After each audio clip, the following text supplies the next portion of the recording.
はい、おはようございます。ミツバチハニーのルミです。今日は私の住んでいるところは雪になっています。こんな感じで結構積もりました。ですので、ビーワックスクリームの方ですねを、最終化したいと思います。ですので作ってからちゃんと缶に入れて、それでラベルを作るというところまで一連の作業をしたいと思います。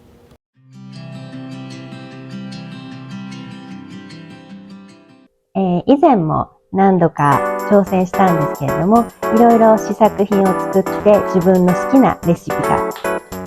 できましたので、今日はそれを一連の作業としてビデオに撮っていきたいと思います。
今、だいたい1時間ぐらい経ったんですけれども、このような形でビーワックスクリームがもうすでに固まっています。で、今度これに、ラベルをしていかなければいけないんですけれども、まず蓋をで、熱いうちに流し込むとすごく表面もきれいに整っています。一応完成品はこんな感じなんですけれども、今からこの今日作った瓶ですね、これにラベルをしていきたいと思います。ラベルなんですけれども、私が今使っているのがオンラインレーボーって言って、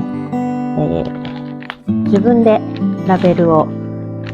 デザインしてで作れるっていうやつなんですけれども、今回このビーワックスポリッシュのためにオーダーしたのがこの黄色いラベルになります。こんな感じですごく鮮やかな黄色なんですけれども、で形は丸いやつですね。で自分でいろいろデザインとかをすることができて、私もいくつかデザインしたんですけれども、これを使っていきたいと思います。でこの間プリントアウトしたのがあるので、こちらの方を使いたいと思います。でこの紙なんですけれども、今私が家で使っているのが、レーザープリンターがブラック&ホワイトで白黒しかなくて、であとインクジェットの方があるんですけれども、でこの紙を選んだ時にはこのインクジェットでもレーザープリンターでもどちらでも使えるっていう紙を一応選びました。でこのラベルは白黒なので、レーザープリンターでプリントしても大丈夫ですし、インクジェットの方でプリントアウトするっていうこともできます。で将来的にはカラーのレーザープリンターを買いたいなと思っています。であとオンラインレーボーで、他のラベルですね。例えばこれでしたらちょっと紙袋的なマテリアルのラベルとかも購入してあります。で、これを貼っていってプロダクツ化していきたいと思います。すごく綺麗に貼れるので、なかなか剥がれないしいいのではないかと思います。自分で作るレベルにしてはすごくクオリティもいいステッカーになっています。インクがちょっとやっぱり薄いかなっていうのはあるので、これは今回インクジェットで印刷したんですけれども、やっぱり将来的には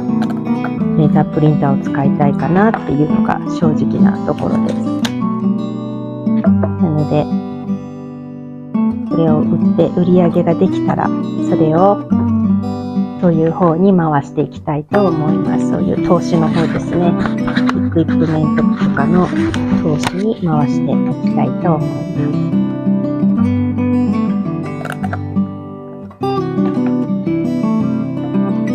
でこれが、できたら今度これを売っていかなければいけないんですけれども、その値段の付け方っていうのもいろいろその作家さんによって、ハンドメイド作家さんによってあると思うんですけれども、私も今、それを考えてやっていますので、また、将来的にビデオでどうやって私が値段の設定をしているかっていうのを、ご紹介したいと思います。